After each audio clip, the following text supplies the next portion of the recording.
Hi po. Hello everyone. Ako po ay masyadong na-miss ko na ang aking YouTube channel. Kaya napagpasyahan ko sa umagang ito, sa mga oras na ito, ako po ay magbabalik sa aking YouTube channel. Sana po ay hindi niyo ako makalimutan. Sana po ay hindi niyo ako tuluyang nakalimutan. Sa aking mga subscribers, maraming salamat. Sana po ay panoorin niyo akong muli. Ang akin lang pong content o topic ngayon ay yung simpleng pananghalian, lunch, eating lunch alone. Papakita ko sa inyo yung aking paboritong pagkain. Hindi naman tayo maluho, hindi naman tayo maarte dahil sa totoo lang, mas ganado ako at mas maganda, mas magana akong kumain paksiw na isda, basta paksiw. Ayan siya ay isdang mamsa. Malaki siya. Malaking isda yan. Tapos, syempre po, pag may paksiw na isda, meron din po tayong gulay at langka po ang ating napili. At nagprito na rin tayo kasi yung mga bata mahilig magprito, pero kumakain din naman sila ng paksiw in fairness. At meron tayong saging at meron tayong dessert na galing sa isang sikat at nakikilala ng mundo ng ubi cake, purple yam. Purple yam, bacon naman. Nako, paborito natin yan. Yan yung dessert natin. Takpan muna natin at isit aside. Dito lang muna siya sa tabi. Baka hindi pa tayo tapos kumain maubos na yung ating dessert. Baka mauna ba? At a piece of drinks tayo. Pero iwasan na natin muna. Kasi hindi tayo bumabata. Alam nyo na. Ganyan na lang, magsisenior na tayo. Naku, naglalabasan na nga yung aking mga munting mga clothes. At saka, naglalawlaw na ng konti. Magsisenior na tayo. Kaya, isa sa ating paborito.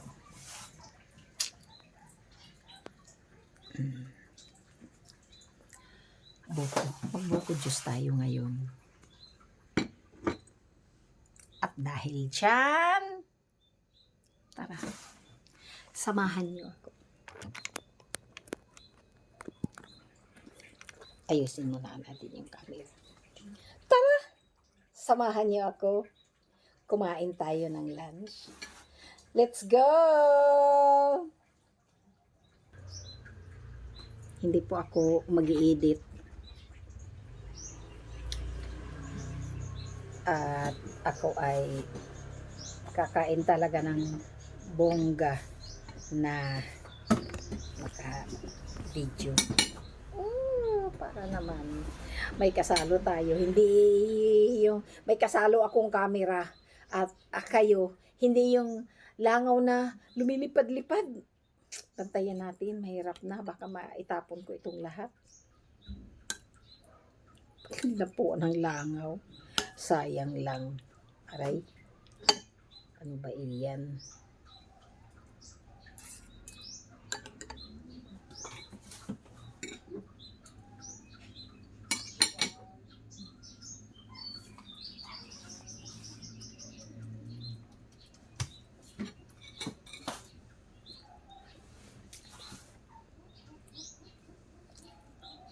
Ito yung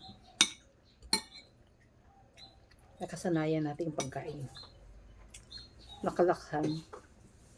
Ulam.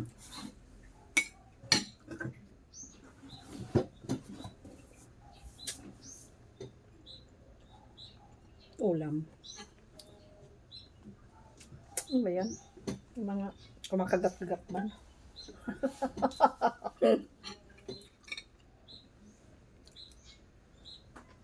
Paksiw. Naalala ko dati sa bere.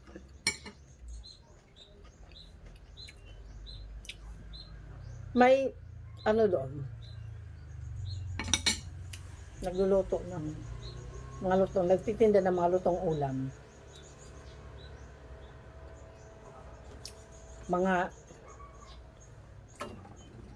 Nagluluto siya,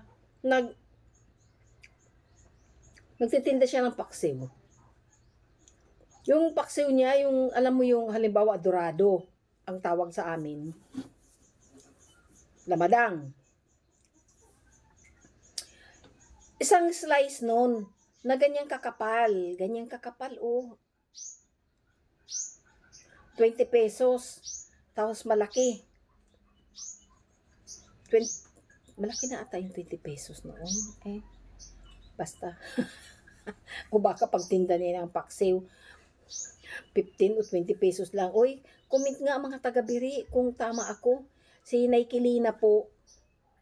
Si Naikilina, Ibrada, yung nagtitinda ng masarap na paksiw. Tapos, nangutang kami. Mura lang ang isda dati. Sige, dati yun eh. Yun lang. Dati yun. Tapos,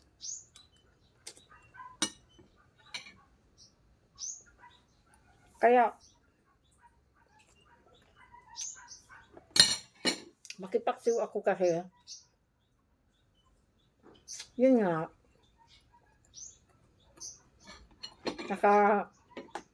ano naman tayo ng masarap na paksiw.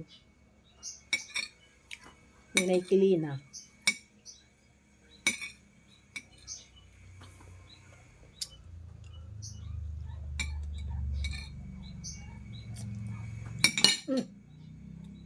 Gusto sumalo ng langaw.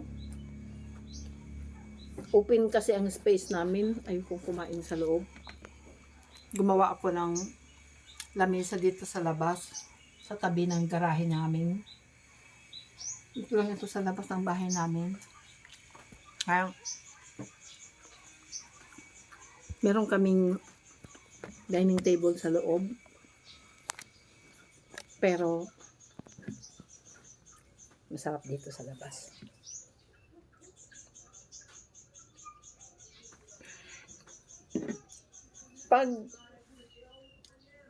Paano kayo kumain ng saging during meals? Ito ba ay kinakain nyo after nyo kumain ng inyong mga meal or sinasabay? Ako po kasi ay sinasabay, ginagawa ko siyang ulam. At ganyan, binabali lang natin. Try nyo, isabay siya sa rice. Yung iba naman, sinasabay sa rice, yung mangga. Hindi pa, try ko din yun. Try natin yun minsan. Sa ngayon, ito yung available ko. Lalo na pag paksiw ang ulam, masarap ang saging sa paksiw na ulam. Yun. Try natin.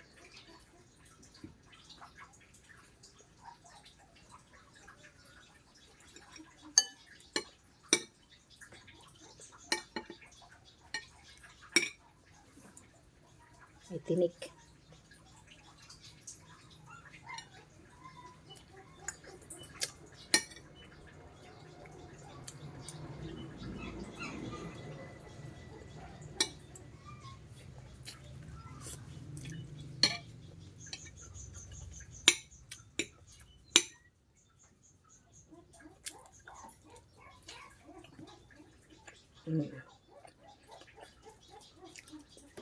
Ganado. Sarap yung pag halo-halo na sila doon sa loob ng iyong mouth.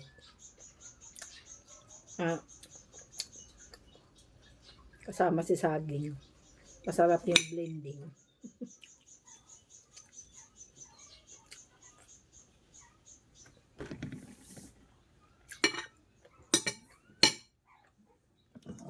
Yung mga board,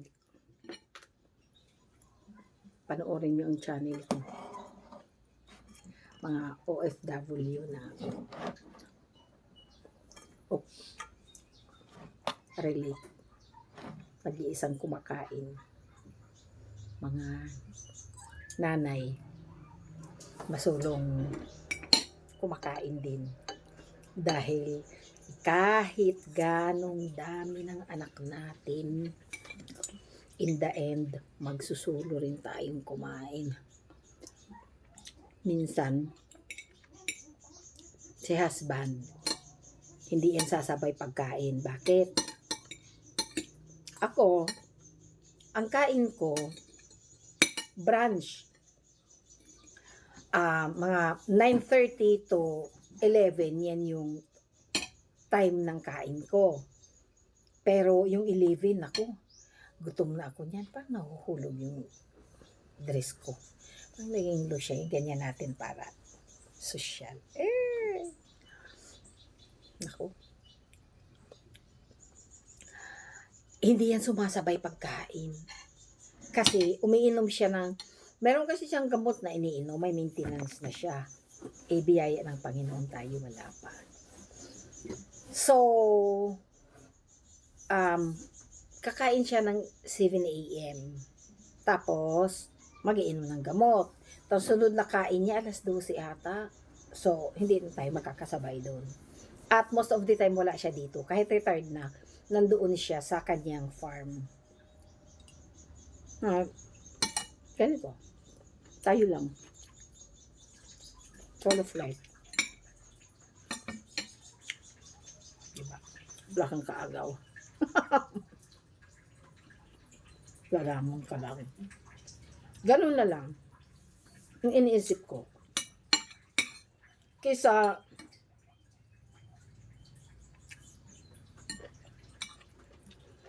meron pa pala akong beans. Kaysa masasad ka lang eh. Kung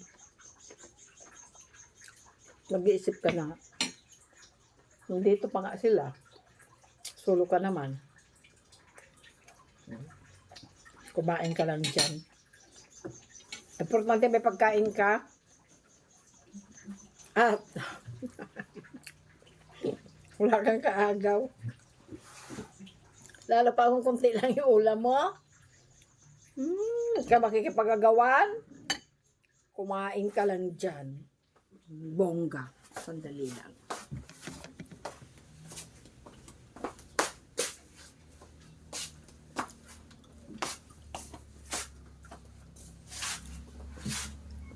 I'm back! Akala ko naubos na. Napuno na yung aking tubig pala. At ngayon, tapos na. Madali lang tayong mabusog. Pero hindi naman tumiliit ang tiyan. Di ba napayam? Mag-dessert na tayo. Mauubos na yung isang box. Di pa ako nakatikim ngayon lang. Buti lang nagtira ako dito kung nilagay. Kasi kung hindi, wala na. Hindi ako nakatikim. Paborito nila eh. Kaya pala talaga. Yum. Purple yum. Kasi delicious.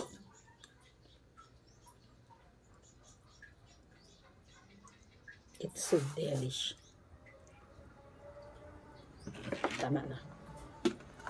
Pag sobra, mamaya ka naman. Dito naman tayo.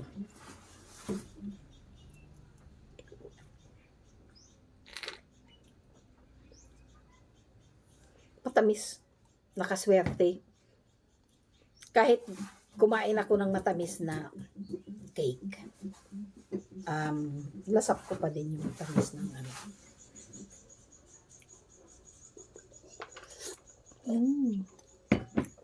Sarap ng buko.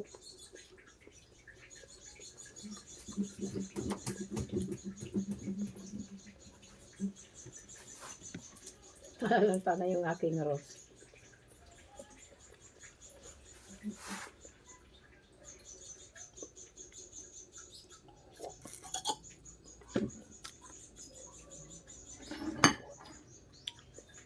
Salamat po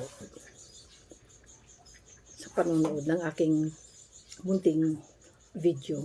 Huwag niyo pong kalilimutang i-subscribe ang aking YouTube channel, Ate Diday Vlogs. Parati na po akong mag-a-upload. Sana po ay maraming manood. At dahil dyan, tayo ay magtatapos na. Maraming salamat. God bless everyone. Bye!